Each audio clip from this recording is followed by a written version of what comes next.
Morning, everyone.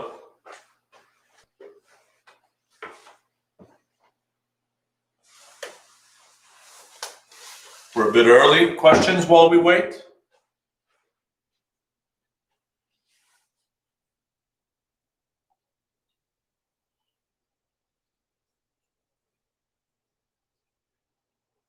Can you give it to me? Question 25 on page 163.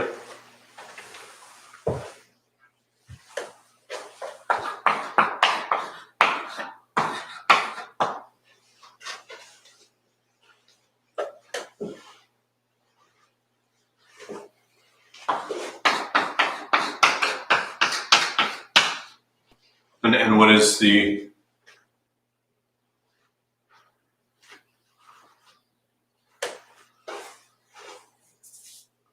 plus 3p? And what is the question asking for? The derivative using the definition?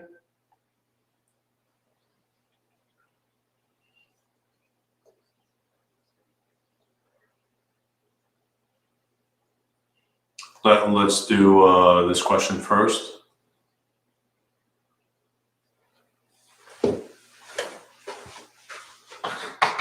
Find the derivative using the definition.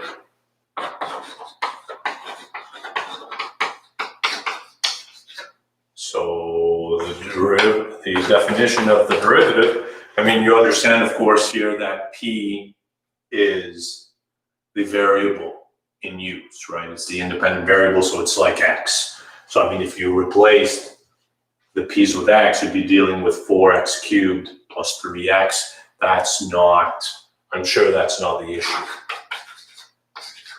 By definition, this is the limit as h goes to 0 of a p plus h minus ap all over h. And everywhere you see a p in A, you replace with p plus h.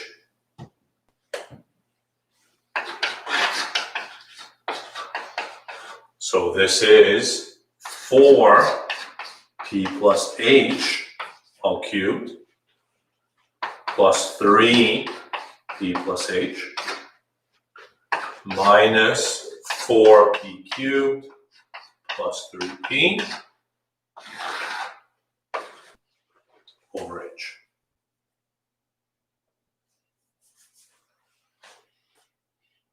Really, the only work that needs to be done here is expanding this p plus h all cubed, right? One mistake that a lot of people are going to make is they're going to say that, well, this is 4p cubed plus h cubed, or in fact, just 4p cubed plus h, or 4p cubed plus 4h. None of these are correct, right? Expand this. I mean, it's not a formula I expect you to know by heart. Just say p plus h times p plus h times p plus h, and do the multiplication step by step. Shouldn't take you more than a minute. And what I claim you're going to get is p cubed plus 3hp squared plus 3h squared p plus h cubed. I mean, you're going to need to do it. And then distribute the negative. All of this is over h. The 3 p's cancel out nicely. The 4p cubed are going to cancel out as well. And then every term that's left has an h. So let's factor out an h from all the terms that are left. Here you had 12hp squared, so you're left with 12p squared. Here you have 12h squared p. So by factoring out an h, you get 12hp. And here you have 4h cubed. If you factor out an h, you have a 4h squared. And factoring out an h from here, you get a plus 3. The whole thing over h. The h's cancel. As h goes to 0, this goes to 0. That goes to 0, leaving you with 12p squared plus 3. Exactly the answer you were expecting, right? Because you can take the derivative of this using the rules we now have. And this is 12p squared plus 3. Exactly what you were expecting. Now, of course, the whole point here was to do this work. So that's what's important here. But knowing what you're working towards is also very important, right? So you can, no. In an exam, you don't just do the derivative like we did. This is a typical exam question. This is finding the derivative using the definition. It's a very important process and something you should expect on the midterm. People who just give the answer 12p squared plus 3 are going to get 0 for that. Absolutely. FE, we need to know how to do both.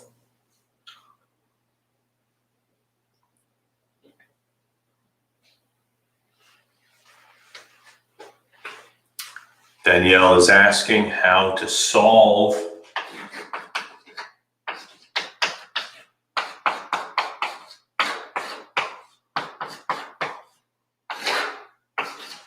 well, convince yourself that it's exactly what we did here. If you didn't have the 3p and the 4, that would have been exactly the question we would have had. And you're going to solve it in exactly the same way. You're going to expand this, simplify, factor, and find the limit. Very good.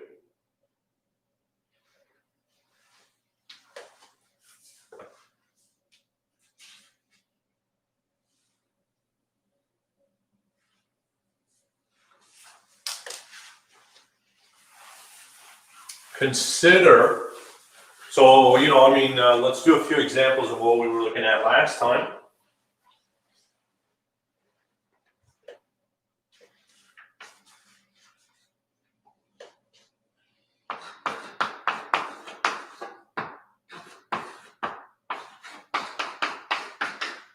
We're given some piecewise defined function.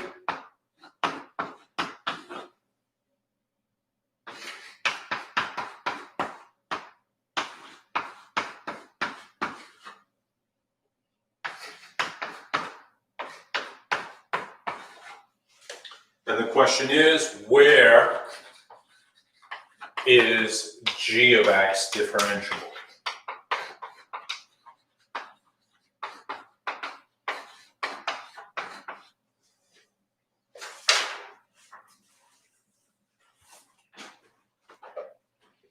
Will there be graphing in the exam? I don't know. We still haven't written it. There may be. I mean, if there is, it's just baby graphing, right? Because we haven't. Graphing is going to be a huge part of this course. Right now, we're studying the derivative. And for those of you who know where we're going to be asking the question, how does the derivative affect the shape of the graph? And once we have understood all of that, we're going to use all our knowledge to graph functions. So that's one of the last things we're going to do, is use all of the properties of the derivative and limits and this and that to graph functions. But for now, we're asking the question, where is the function differentiable? Well, you recognize, I'm certain, that the function is made up of 3 parts, all of which are polynomials.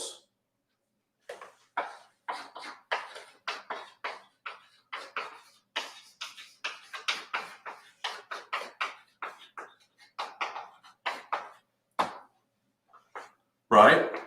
Powers of x. Expressions involving powers of x. And you know how to differentiate each of these polynomials. You know how to differentiate each of these pieces. So these 3 pieces are differentiable.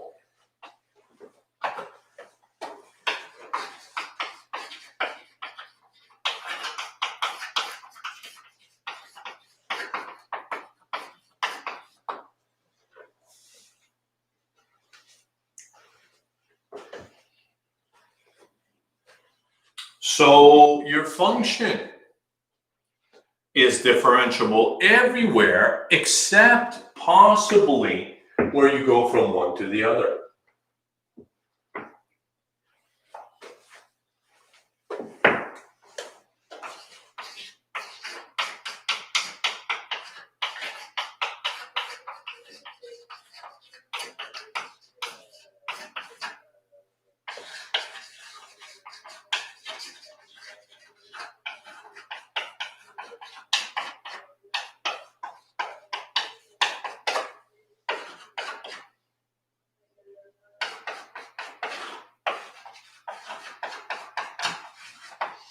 In very much the same way as with continuity, in this case, the only place you need to worry about differentiability is at 0 and 2, where you go from one function to the other.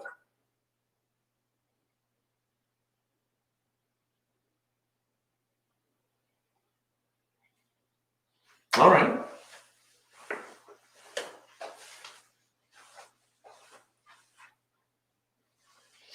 Now, what about continuity? Well, what about differentiability at those points? I kind of gave it away, and I was going to suggest that we saw a nice property last time, namely if your function is differentiable, it had to be continuous to begin with. So perhaps we should start by looking at continuity. Is the function continuous at 0 and at 2? If it is not continuous, there is no hope of differentiability there.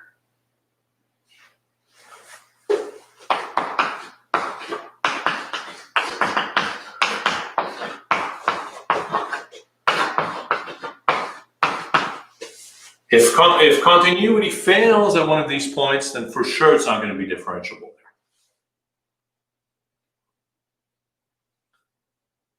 If you're doing a question like this on the exam, you should justify. Absolutely. No, you should justify. This justification is just as important as the math itself. So is the function continuous at 0 and or 2? So let's check at 0 by looking at the limit as x goes to 0 from the left. For values less than 0, the function is 2x, whose limit is, of course, easily seen to be 0. Limit as x goes to 0 from the right.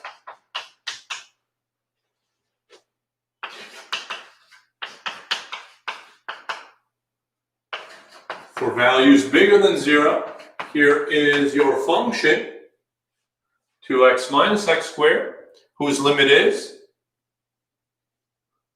again, easily seen to be 0. And what is f of 0?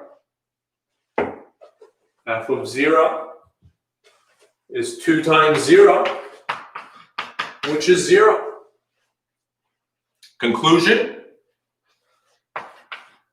F is continuous. at 0. This doesn't help us, but if it had not been continuous, then we would have been done, at least for 0. At 2, limit as x goes to 2 from the left, for values less than 2, your function is again 2x minus x squared, whose limit is 4 minus 4 is 0. Limit from the right,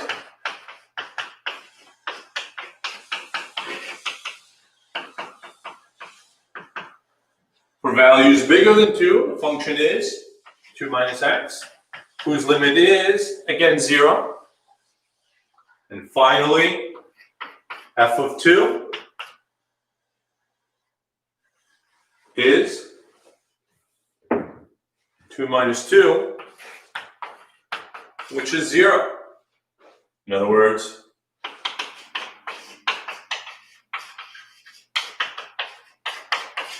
f is continuous at 2.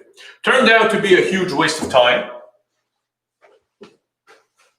Thank you. It's g of 0, not f of 0.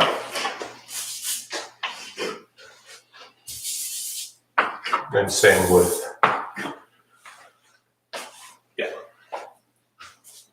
So turned out to be a huge waste of time. Function is continuous, and so no conclusion. But we took a chance, because if it had not been continuous, that would have been it. But it is, so that's not it. So now let's ask the question, what about the derivative at 0? Right, now there's still chance for the derivative at 0 to exist, or not. We don't know. What is the derivative at 0? Well, by definition, the derivative at 0 is the limit as h goes to 0 of g of 0 plus h minus g of 0 over h. And this, so what is that? This is g of h. G of 0 is 0. So why don't I write that as this for now? So we have to evaluate this limit. What is this limit?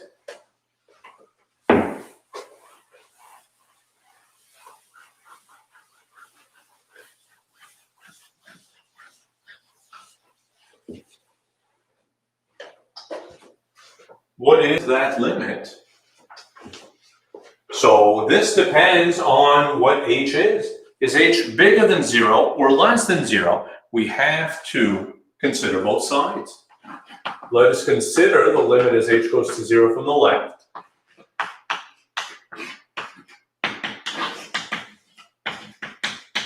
For values less than 0, the function is 2x. So that's 2h over h, and that's easily seen to be 2. And limit from the right?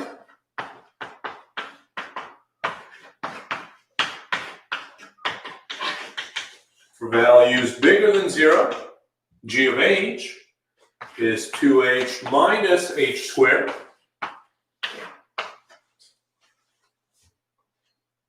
And if you factor out an h from the numerator, you get 2 minus h over h. The h's cancel, leaving you with a limit of 2 as well. Limit from the left is 2, limit from the right is 2. Consequently, the limit itself exists and is 2. And so the derivative at 0 is 2. Your function is differentiable at 0. What about at 2?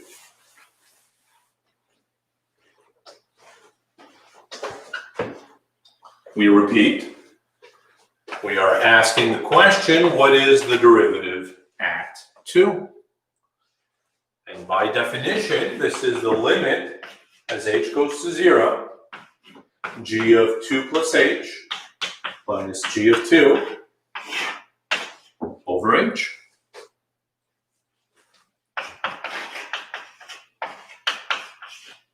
And this is g of 2 plus h. G of 2, when x is 2, the whole thing is 0.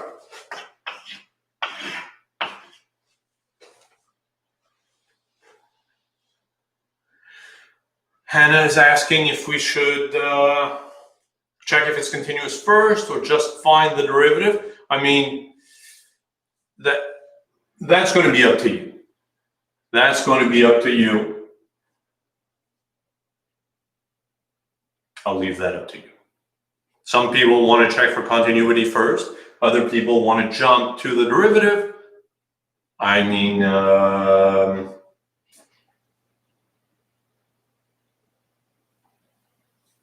yeah, I don't have a good answer to that.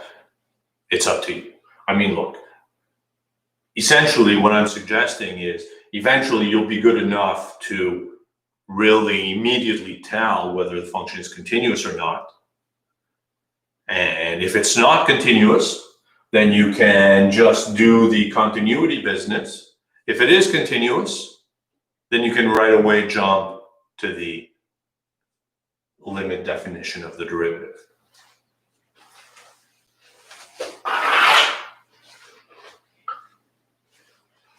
Here again, this is going to depend on whether h is bigger than 0 or h is less than 0.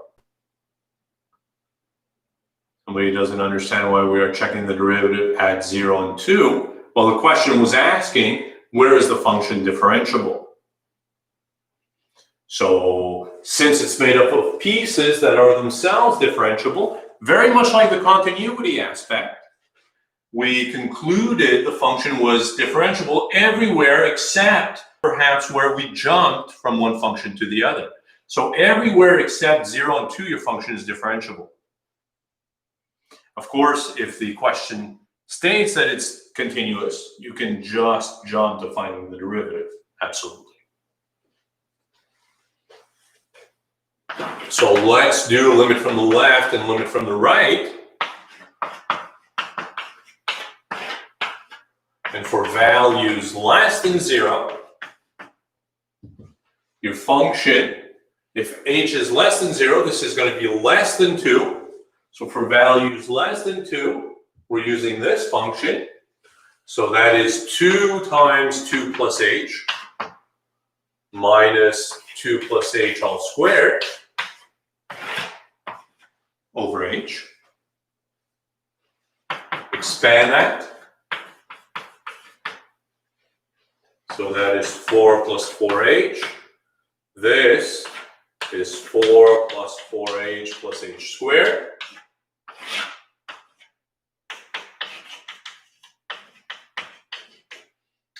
I think we see the 4's canceling out.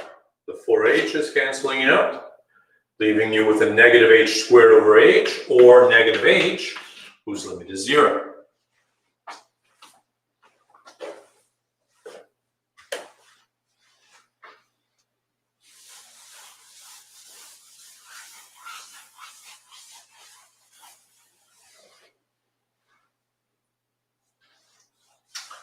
And g primed, no, what am I doing? Limit as h goes to 0 from the right of g of 2 plus h over h. For values bigger than 0, this is going to be bigger than 2. So we plug it into this, and we get 2 minus 2 plus h. Open up the brackets. I think we see that the 2's are going to cancel out, leaving you with negative h over h, whose limit is easily seen to be negative 1. And there you have it. Limit from the right is negative 1. Limit from the left is 0. Consequently, This limit itself does not exist, but that limit was the derivative at 2. So function is differentiable everywhere except at 2.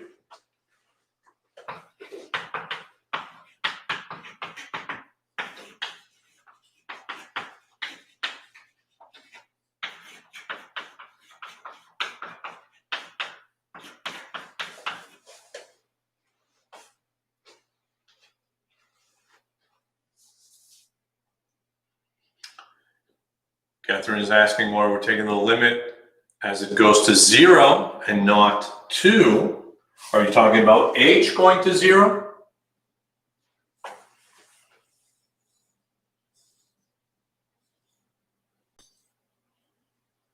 Well, that's the definition of the derivative, right? The definition of the derivative, g prime of x, is the limit as h goes to 0 of g of x plus h minus g of x over h, regardless of what x is. It's always h goes to 0.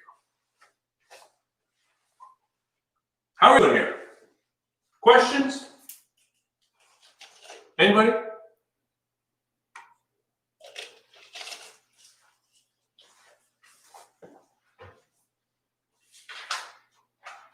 Are we comfortable with this? Do we have to find the derivative at 0? Well, we did. We did find the derivative at 0. I've conveniently erased it, but I think it was 2. Oh, here it is. Derivative at 0 was 2. So not only did we show that it was differentiable at 0, but we actually found its derivative. Shouldn't it be 2h, not 4h for the first part of the left-hand limit? 2h, thank you. Thank you. Thank you. Thank you, thank you, thank you. This is 2h, so they don't cancel. They don't cancel, and we get a minus 2h plus h squared over h. Luckily for us, the conclusion is the same though. This, and that, leaving us with a minus 2. Thank you. Thank you. That was a mistake. The limit from the left is minus 2. Absolutely. Limit from the right is still minus 1 though, so they're still different. And the limit itself does not exist, which, yeah.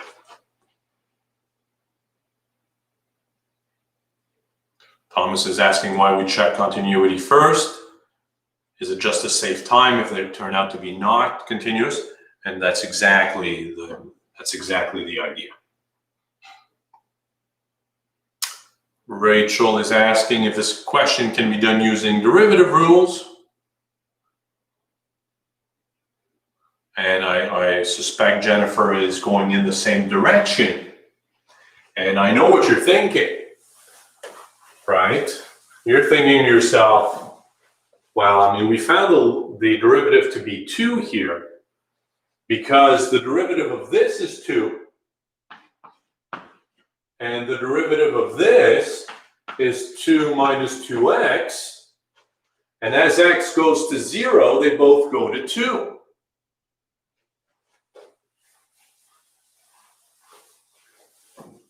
Right? It's a valid question. Right? Without doing any work, or very little work, the derivative of 2x is 2. And the derivative of this is 2 minus 2x. And the derivative of this is minus 1.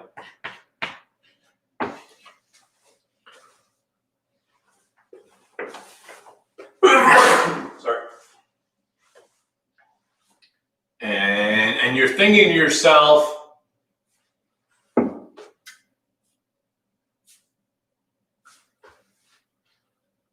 can I find the derivative of 0 from this? Right? The derivative at 0 is just going to be the limit at 0. It's just going to be the limit as x goes to 0 from the left.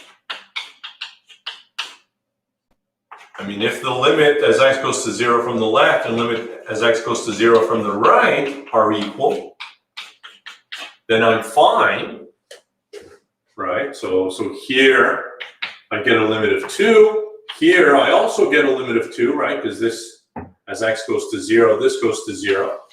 And I can conclude that the derivative at 0 is 0. And here, as x goes to 2, this goes to negative 2, which was this answer. And this goes to 1, which was this answer. And then they're not the same. And consequently, the derivative at 2 doesn't exist. But that doesn't work. What are you checking here? What are you checking? You're not checking that the derivative exists. You're checking that the derivative is continuous. Right? You're forcing g prime to be continuous. And we don't have a theorem that guarantees that. You know that if a function is differentiable, it had to be continuous to begin with. But there are no guarantees that the derivative is continuous. In fact, it's not true. The derivative doesn't need to be continuous. So this method fails. You cannot use that because it doesn't work.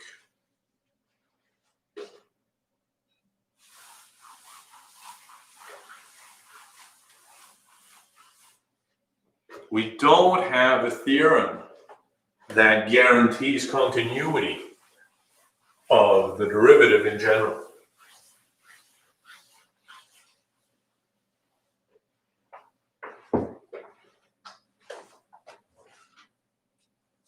All right, let's move on. So all I'm saying is that questions like these have to be done in this way.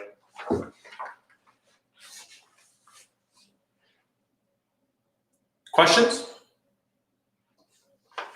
Well, here's my question to you. How do we differentiate something like this? You know how to differentiate x. You know how to differentiate e to the x. But what about the product? How do you differentiate the product of two functions? Whatever rule we write down is going to have to work for a function like x cubed, which can be thought of as x squared times x, right? So if you're thinking to yourself, I'm going to differentiate this one, I'm going to differentiate that one and multiply them together, well, I mean, of course you realize it doesn't work here, right? The derivative of x squared is 2x, the derivative of x is 1, 2x times 1 is 2x, but you know the derivative of x cubed is 3x squared. So it doesn't, well, whatever rule we give for a product has to work in this situation. And the rule is known as the product rule. If you have two functions that are differentiable,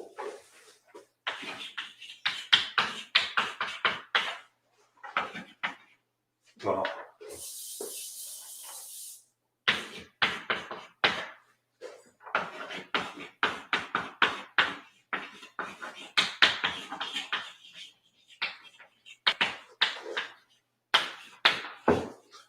let u and v be two differentiable functions, then the product is differentiable,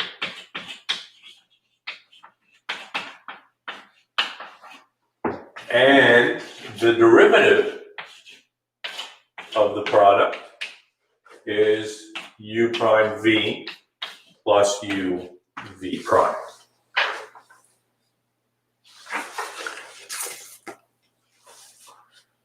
Let's take x cubed as an example.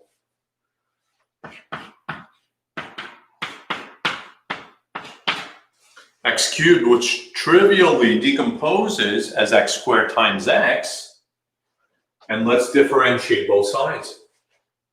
If you do the same to both sides, equality should be maintained. The derivative of x cubed, you know to be 3x squared. Let's apply this product rule here to that. So this is your u and this is v. So differentiate the first one, leaving the second one fixed. So 2x times x plus, leave the first one fixed, differentiate the second one. So this is 2x squared plus x squared, which is exactly 3x squared as expected.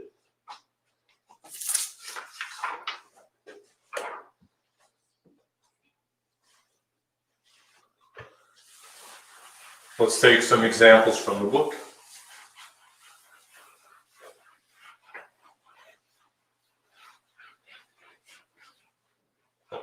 Well, let me actually rewrite this product rule here.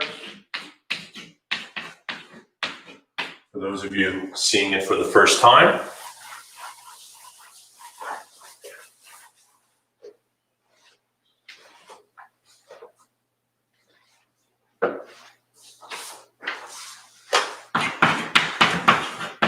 We are asked to differentiate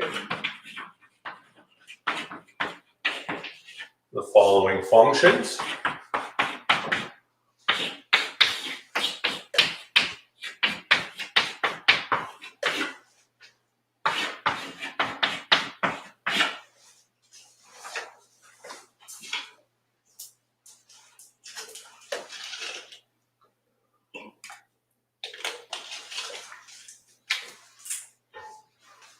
Right, you have options here. You have options. You could expand everything and get some big expression that you could differentiate term by term. Let's not bother with that. And let's immediately apply the product rule, right? You recognize that it's a product. It's this function times that function. So the derivative, we're going to differentiate this one first. So derivative of the first one, leaving the second one fixed, plus, leave the first one fixed, and differentiate the second one.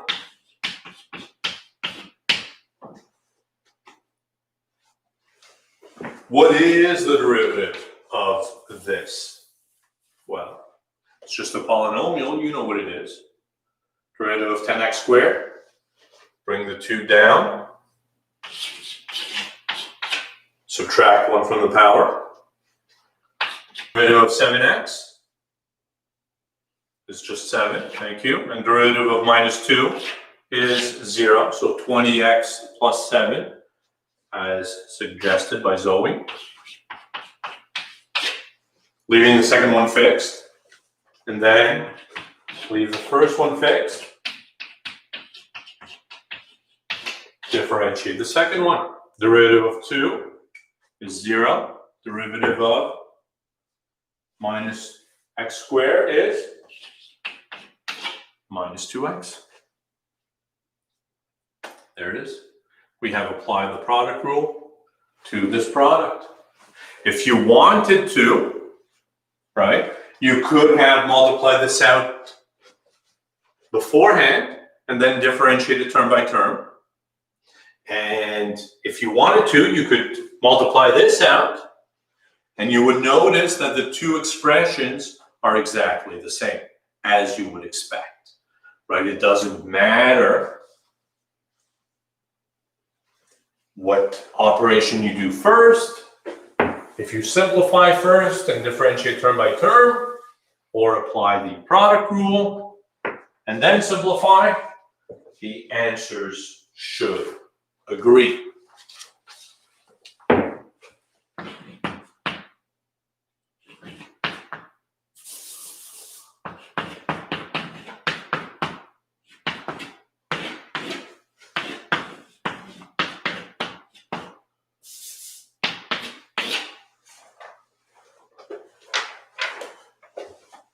There's no need to expand.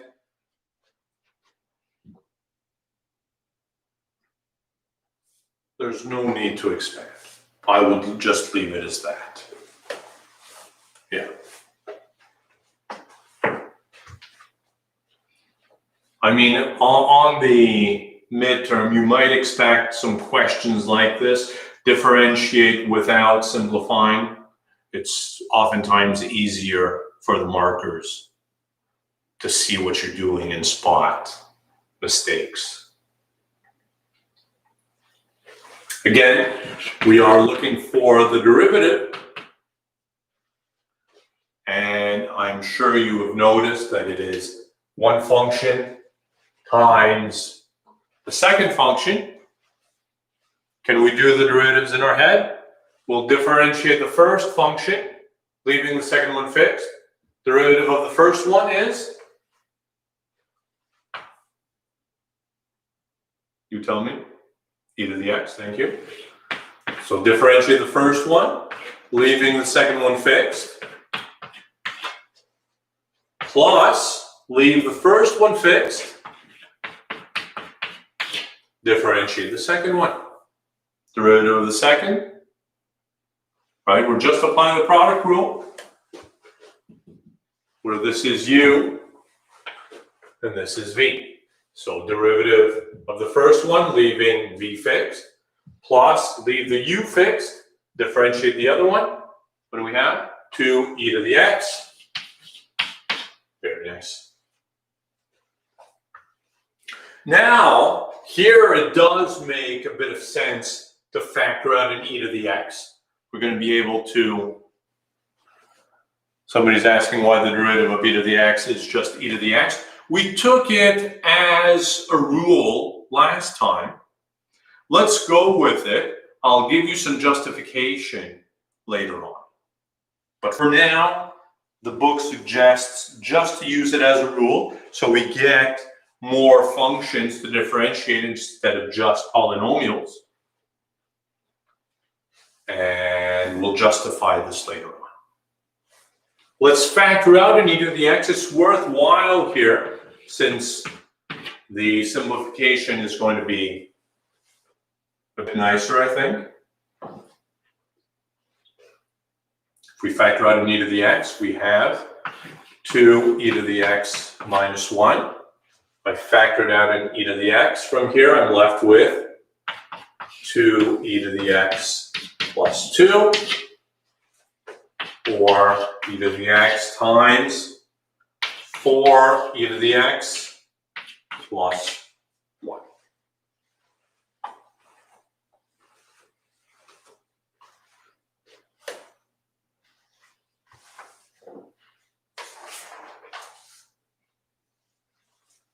How are we doing here? Let's try another one.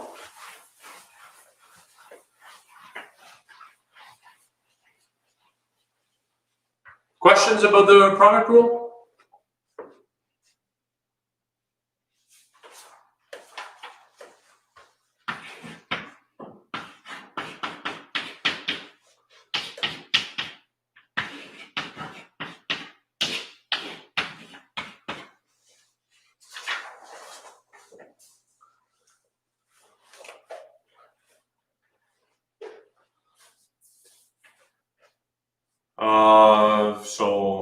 as people have suggested, Shamir is talking about the inverse operation to the derivative, so the antiderivative, if you will, or integration. We're going to discuss that at the end of the semester. We'll do trivial antiderivatives, just because we will by then have mastered the derivative. So it's going to be easy for you to go backwards in some special cases. But really, as you may know, this idea of going backwards, of finding antiderivatives, is really what Cal 2 is all about. So we'll do a bit at the end of the course, but really, Cal 2 is devoted entirely to that, almost entirely. How do we get answer 6?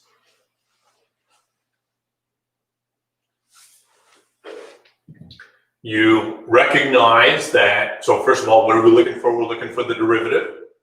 And this is a product, right? It's this function times that function.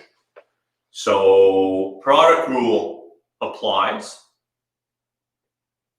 Product rule applies, right? And what does the product rule say? The derivative of a product, u times v, is u prime v. So differentiate the first one, leaving the second one fixed, plus leave the first one fixed, differentiate the second one. So let's do that. Differentiate the first one, leaving the second one fixed. So this one is just recopied here. The derivative of e to the x is e to the x. Derivative of 1 is 0. So the derivative of this whole thing is e to the x, leaving the second one fixed, plus leave the first one fixed, differentiate the second one. This is a constant. We'll leave it outside. The derivative of e to the x is e to the x. Derivative of -1 is 0. So here we just apply the product rule. This is u prime v plus u v prime. Right, exactly what the product rule says. And then we factored out an e to the x, because there's 1 present in both terms, leaving you with this term plus 2 times this, or 2 e to the x plus 2. Then we can combine these two and combine those two and get this. There it is.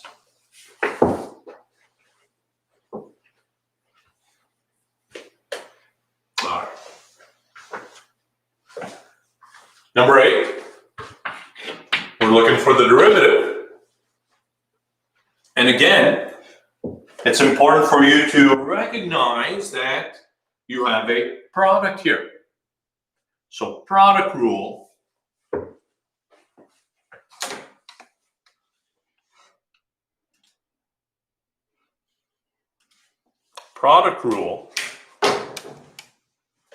takes precedence. It's this times that.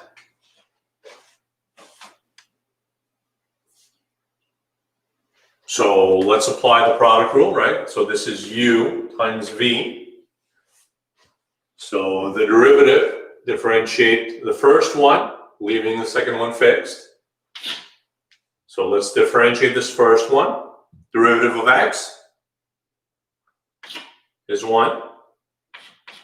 Derivative of, so again, this is a constant, we'll take it out. Derivative of root x, you know what it is. Root x, or x to the 1/2, the derivative is 1/2, 1 over root x. Or 1/2 x to the -1/2, leaving the second one fixed, right? So u prime v plus, leave the first one fixed,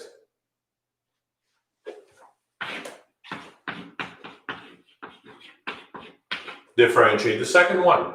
Derivative of e to the x is e to the x. Right, so this is u v prime.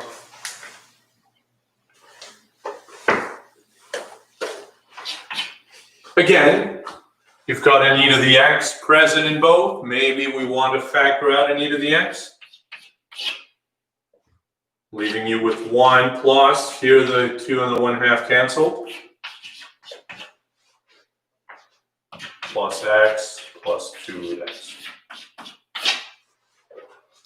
I probably wouldn't do any more than that. It's fine to write it as x to the negative 1/2 also.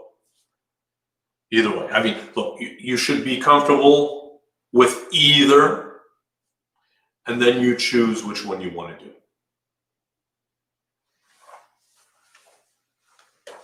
How are we doing here? Questions?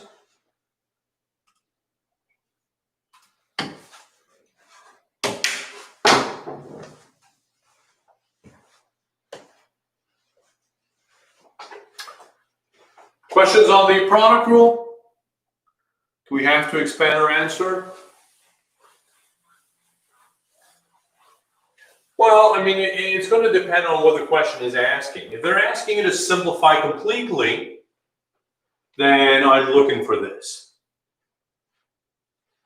If they say you can leave your answer unsimplified, then this would be fine.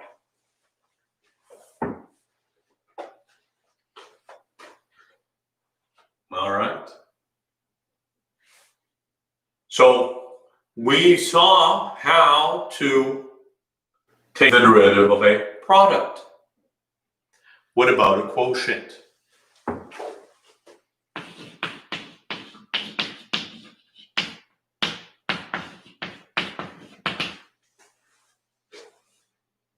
Consider the quotient rule. Let u and v be differentiable functions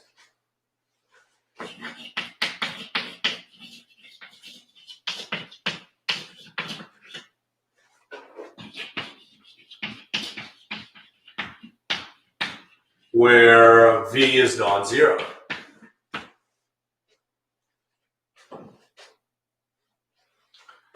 Then u over v is differentiable.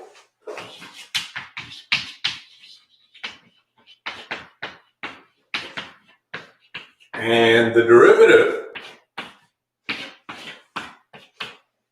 of u over v is vu prime minus uv primed all over v squared.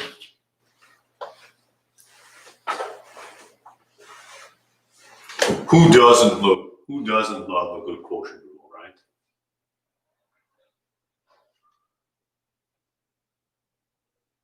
So this quotient rule here tells us how to differentiate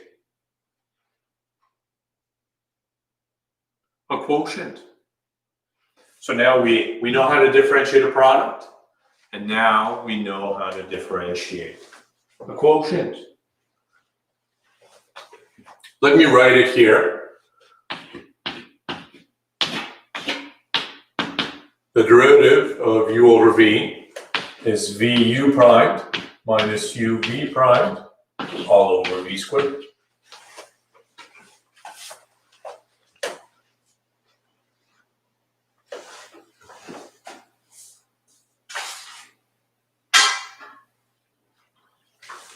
Let's see a few examples.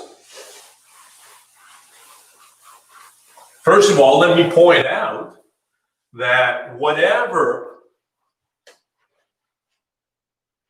quotient rule you suggest, it better work with x cubed, which can be viewed as x to the 4 over x.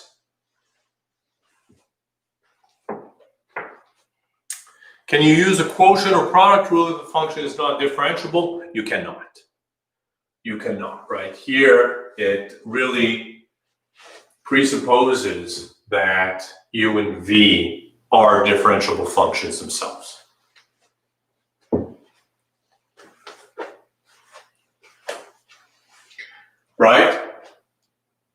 I'm suggesting that if you want to put forth some sort of quotient rule, it better work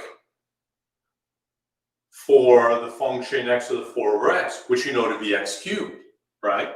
So if you differentiate both sides, the derivative of x cubed is again 3x squared. What is the derivative of this quotient as suggested by the quotient rule, right? So it's v u prime. So v u prime minus u v prime all over v squared. This is a prime, right? Right, so it's vu prime minus uv prime over v squared. Let's see if that works. Let's see if the quotient rule is consistent with our power rule. What is the derivative of x to the 4? Of course, you know that to be 4x cubed. The derivative of x is just 1. So this is 4x to the 4 minus x to the 4 over x squared, or 3x to the 4 over x squared, which is 3x squared, exactly as expected.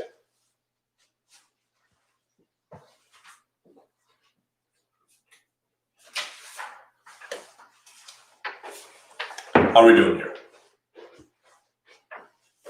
So let me erase that since I've written it up here.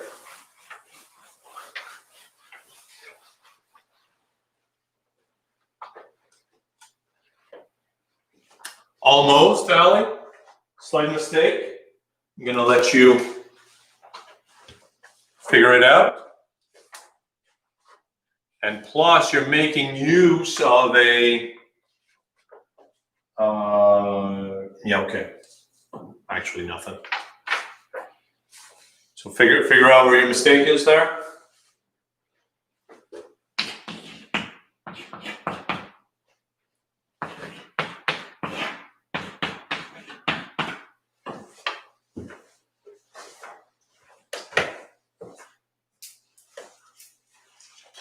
So, I mean, for those of you seeing this for the first time, where lies the difficulty in these types of questions? Right? The book is going to throw out functions to you. Very nice. The book is going to throw out functions to you and ask you to differentiate them. The first question that you have to ask yourselves is, what am I dealing with here? Case in point, what do you have here? Here you have a quotient, one function divided by another. You have a quotient, and if they're asking you for the derivative, you have to use the quotient rule. Right? This is u over v.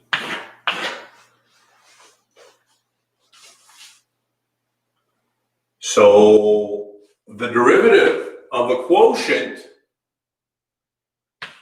vu primed minus uv primed over v squared. What are we talking about? Right? This is u, this is v. So v u primed minus u v primed all over v squared.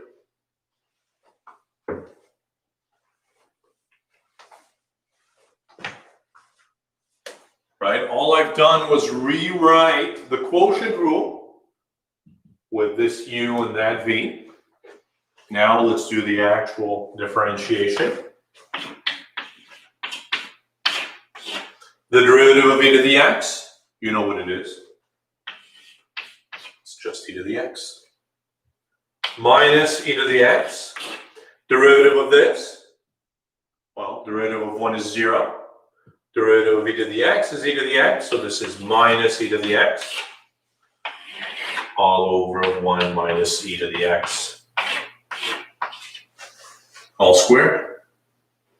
Why don't we simplify this bit? By again factoring out an e to the x from the numerator.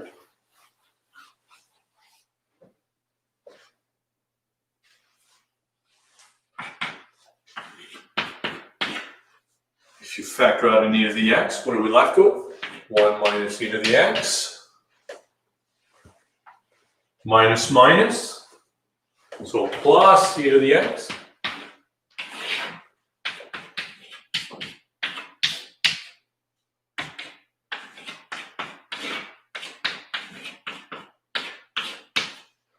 There it is.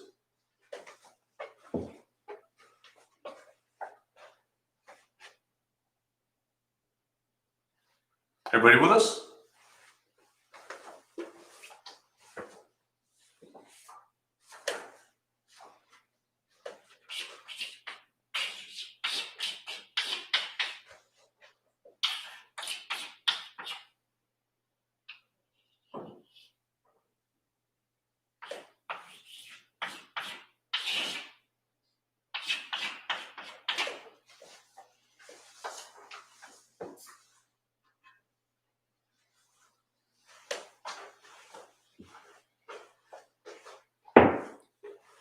All right. Same question. What is the derivative?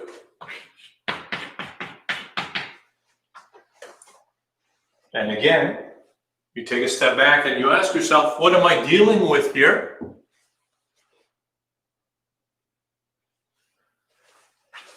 We factored out an e to the x.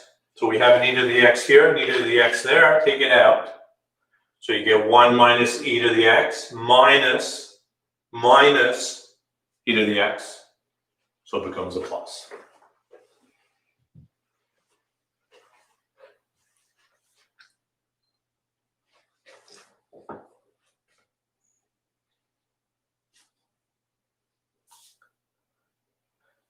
Same question.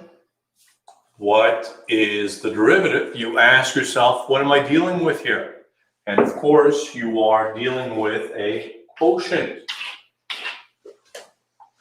U over V, right? U over V. So quotient rule applies. The derivative of a quotient, VU prime minus UV prime over V squared. In this case, very nice. Indeed, let's see if we come up with the same thing. V U prime. Let me leave it as this for one more time. Minus U V prime all over V squared.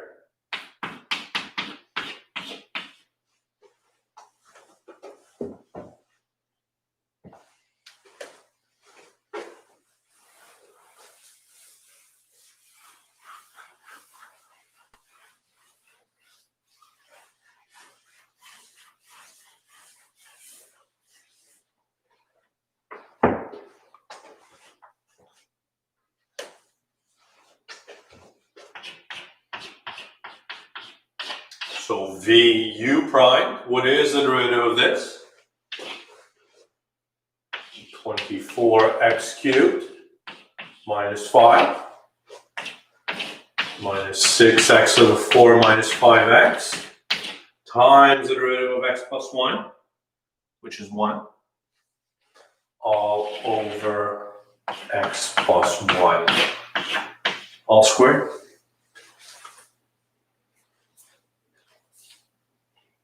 You could expand everything, simplify. Let's do it.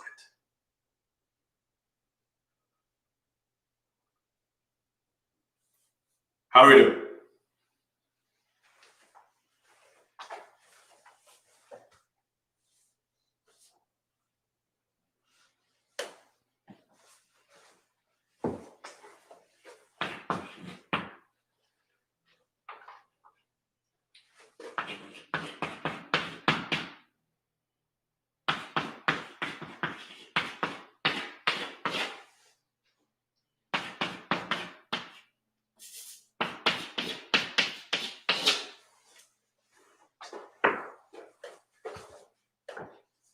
Do I have a 5x, which should be 5?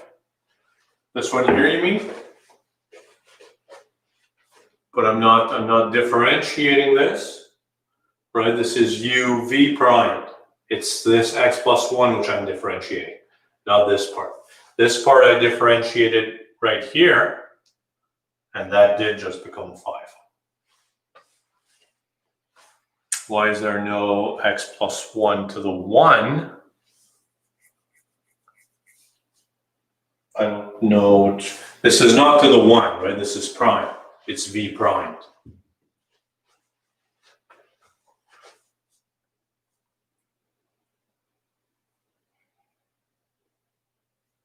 Everybody with us?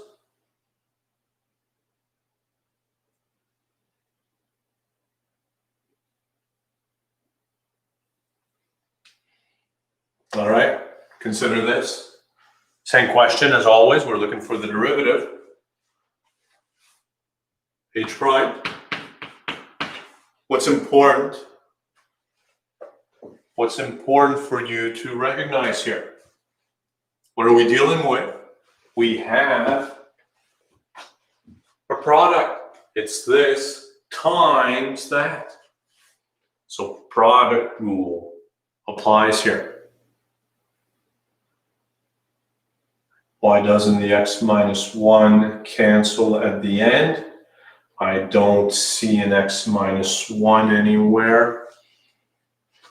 Perhaps you meant x plus 1, but I've only got an x plus 1 here. I don't have it there, so I cannot cancel it with that one. There needs to be multiplication.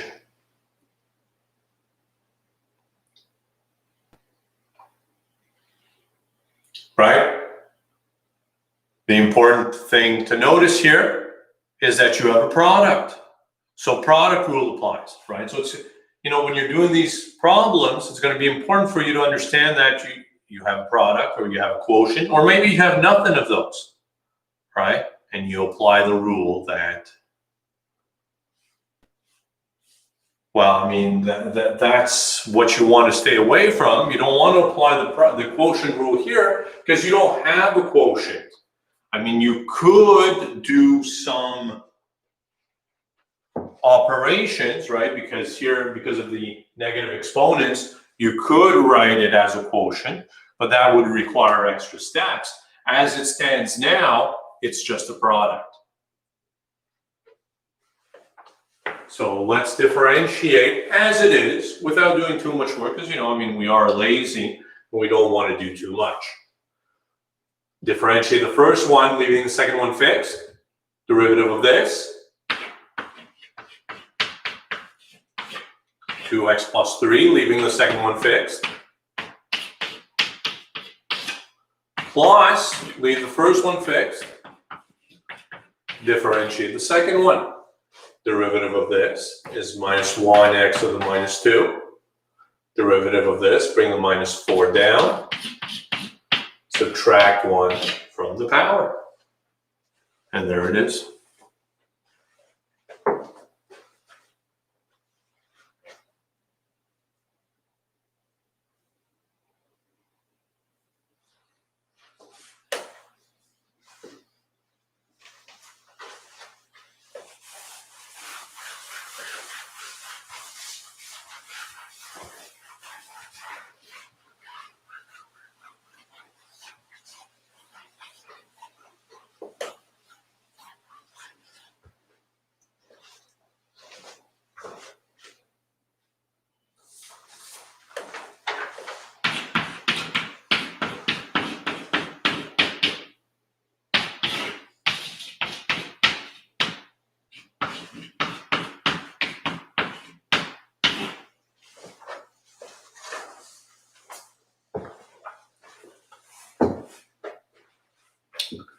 Youssef is asking if we're going to see examples where we use both rules in one question. Absolutely.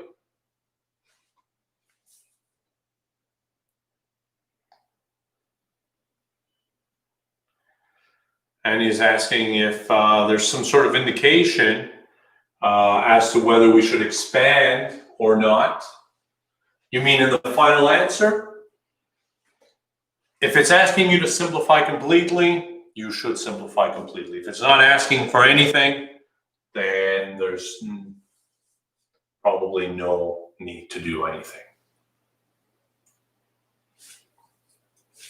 Consider this. And without doing any work, it's important that you recognize that what you're dealing with is a quotient, right? It's 1 over this. This is a quotient, so quotient rule applies. The derivative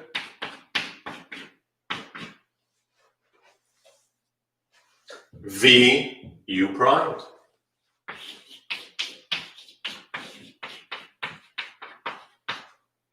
Right? V u prime. Derivative of 1 is? Derivative of 1 is 0. Minus u v prime.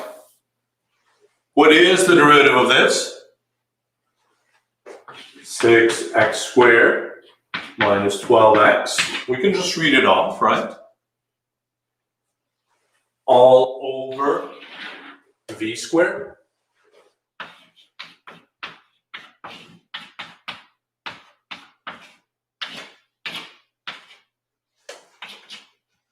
In other words, 12x minus 6x squared over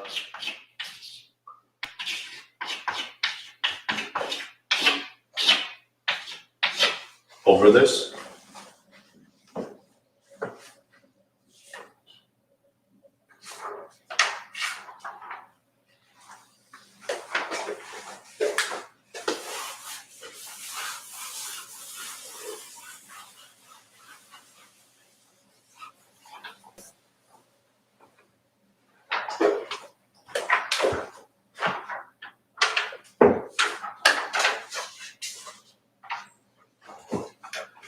Very nice, Jacob.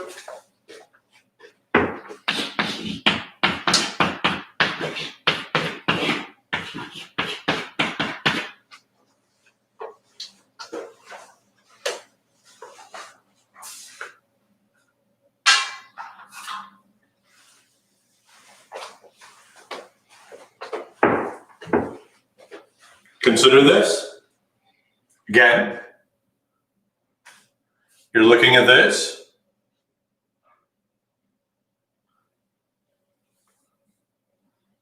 Michael, on an exam, you should show all the work.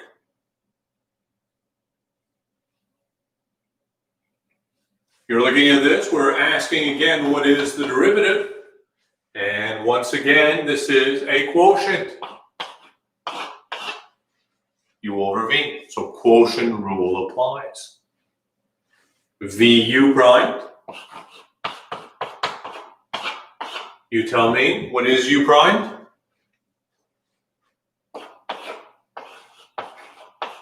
One over 2 root x. Minus u. V prime. What is v prime? What is the derivative of this? It's also 1 over 2 root x. All over v squared. I think it's worthwhile to simplify here. Let's factor out a 1 over 2 root x from both.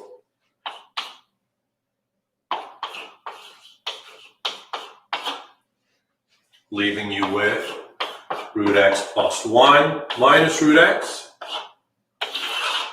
over root x plus 1 all squared. These cancel out nicely.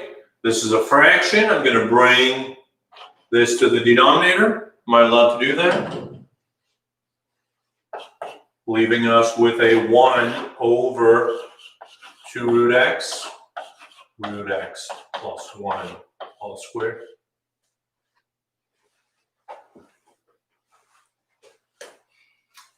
I don't care about rationalizing the denominator at all. I didn't care when we were dealing with sine of pi over 4, which I wrote as 1 over root 2. But again, it's important that you be able to work with all of these things. It's important for you to go from one to the other, right? Especially if you're looking at answers in the back of the book where they might give you the answer in one form versus another. You might be tempted to think that you're wrong when in fact you're right.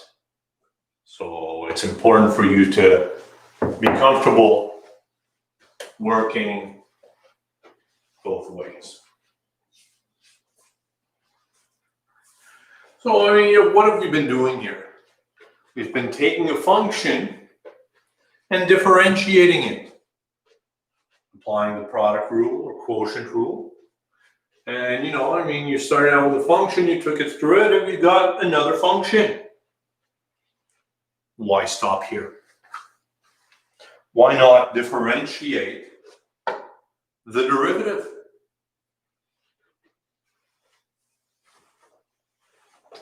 Right? If you start with function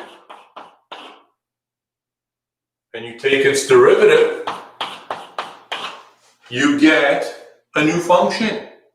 Why not take the derivative of the derivative, or, if you will, the second derivative, as Effie is suggesting, and the third derivative, and the fourth derivative, and so on and so on.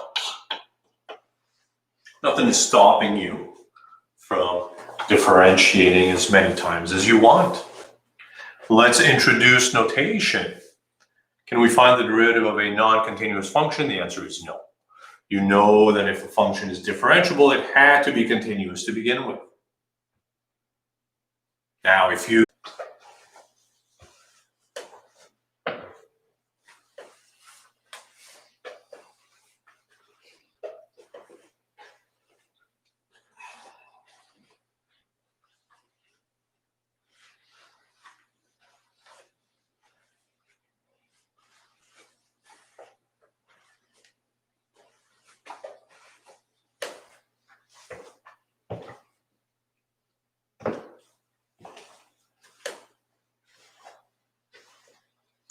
We're back. Very good. Very good. So I'm introducing notation for the higher derivatives, right? If you have a function, you can differentiate it, then differentiate that. So the second derivative and third and fourth. Notation-wise, if you have a function, dy dx is another notation for the derivative, right? And then what am I suggesting? I'm suggesting we're going to differentiate both sides. So here on the left, it's the derivative of dy dx. On the second side, it's the second derivative. It's the derivative of the derivative, right? So the derivative of dy dx. So let me introduce the notation. You've got two d's here. So d squared, and you've got two dx's, so dx squared. And similarly, the third derivative, d cubed by dx cubed, d cubed y by dx cubed, and so on and so on. The nth derivative is the nth derivative.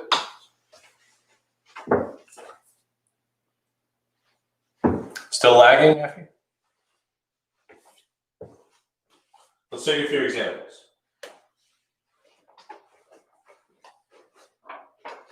Well, I mean, we're essentially done anyways, right? So we'll do one or two examples and that'll be it. Consider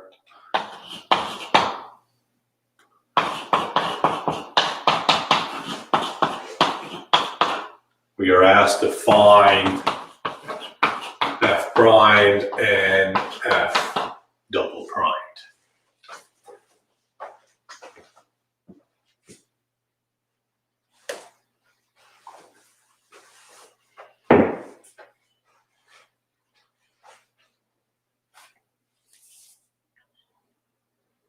Right, we're looking for the first and second derivatives. Let's start with the first derivative. And you know how to differentiate this. What do you recognize? You're looking at this and you're thinking to yourself,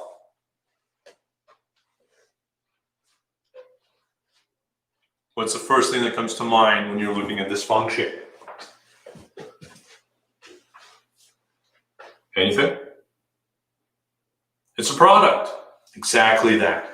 It's a product. It's root x times e to the x.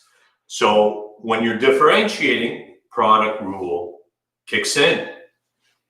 Differentiate the first one, leaving the second one fixed, plus leave the first one fixed, differentiate the second one. Derivative of e to the x is e to the x. That's the first derivative. Now we want to find the second derivative. So you're going to want to differentiate this business.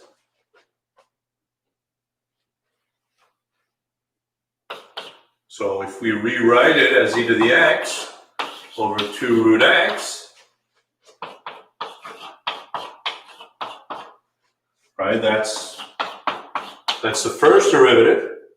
So let's differentiate this expression.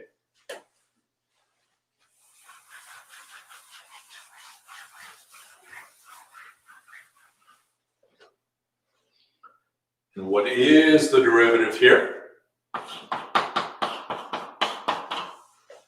How do we differentiate this? Here you recognize that what you have is a quotient. So to differentiate this part, quotient rule applies. So V U prime, right? So let's say this is a quotient rule. This is a quotient, whereas this is a product. So here quotient rule applies. V U prime minus U V prime, the derivative of this, we'll leave the 2 out. The derivative of root x is 1 over 2 root x all over V squared.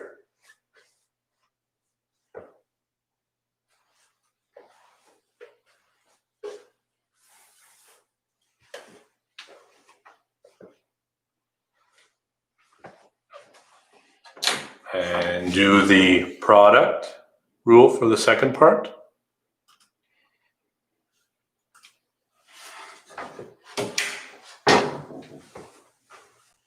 So this plus the derivative of this, which is a product. So product rule applies.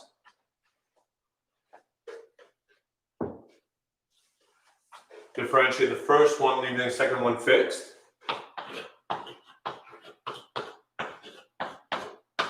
Plus, leave the first one fixed, differentiate the second one.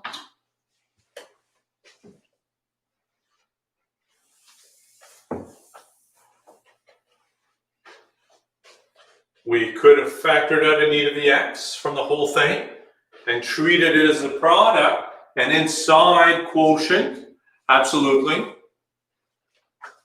Yeah, so it's a nice exercise to redo it that way and make sure that the answers coincide.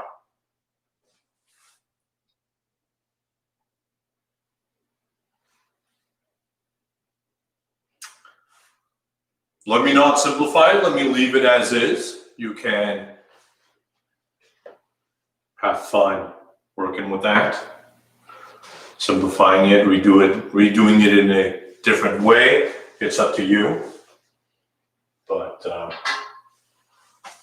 let me leave it as is. Questions here?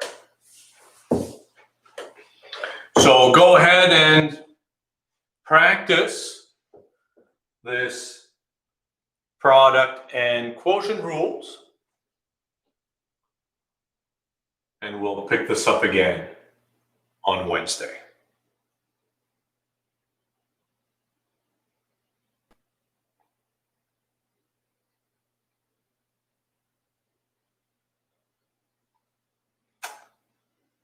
Very good. Thank you all for coming. I will see you on Wednesday.